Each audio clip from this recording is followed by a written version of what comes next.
Finding the right care for treating those earaches in kids can be a struggle for parents. That's why Dr. Thomas Andrews from Pediatric Ear, Nose and Throat Specialist says that they are the right fit for your little ones. Welcome to the show, Doctor. How are you? Well, I'm great. Natalie, thank you for having me. Well, we've been having fun. We're both Buckeyes and getting to know each other. And since you're new on the show, though, we're talking about a topic that, Doc, I can't even say. And since you're new here, you don't realize that I may struggle with this one. We are talking about pediatric what-y?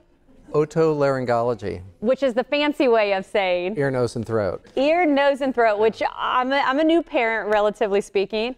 Ear, nose, and throat. There are so many issues with little ones that I know parents just feel that they can camp out in your offices. Oh, absolutely. And I just wanted to say, first of all, that I'm just thankful to be here and share some information that will hopefully be relevant and somewhat useful.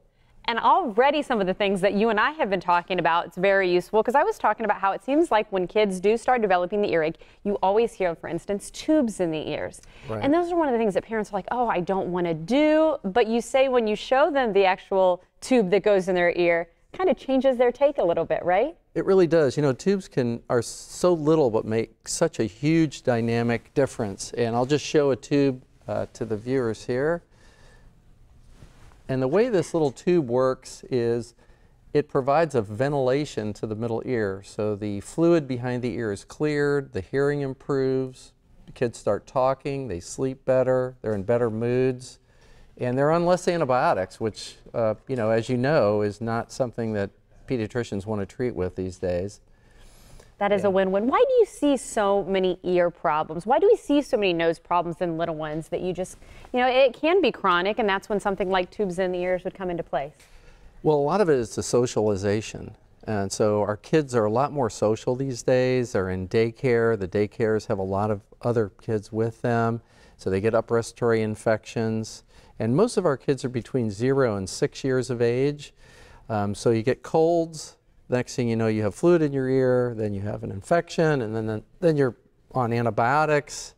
And you know, it all leads to a lot of medical care and a lot of time away from work for the parents.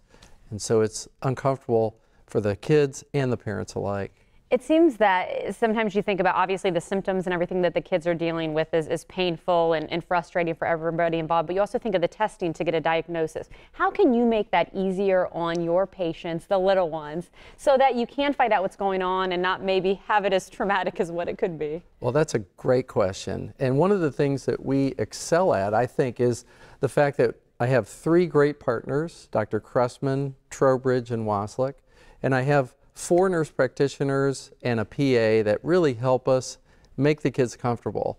Our whole staff is dedicated to having fun in the office, and they all have a good time themselves.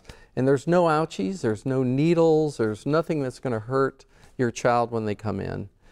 That's key, because again, it's a frustrating thing for all families. And one of the things that I kind of wanted to talk with you about that you've blown my mind that we were having some fun with, you were saying there's some myths out there, and you wanted to do some myth busting for us. Yes. For instance, when you think, we talked about tubes in the ears, you think of tonsils, and you think of adenoids, plural. I've got that wrong, apparently. Yes, and that's a secret, so I'm going to ask you and the viewing audience to kind of keep that to yourself for now.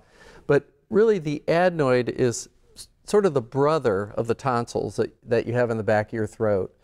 And that adenoid's behind the nose, so it gives you symptoms just like a sinus infection. Runny nose, maybe some mouth breathing, snoring.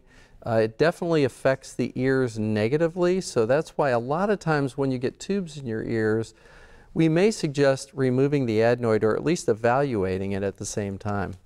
And notice, too, adenoid singular, which is the thing that caught me off guard. Yes. Again, I appreciate you coming and talking about this and talking about your practice. And if you want to have more information or even make an appointment if your little one is suffering, we'll give the specialist a call or visit at their website or phone number. All that information is right there on your screen. Doctor, thank you so much. This has been very informative, and now that means you have to come back and join us. Sound good? I'd love to. Deal. Thank you.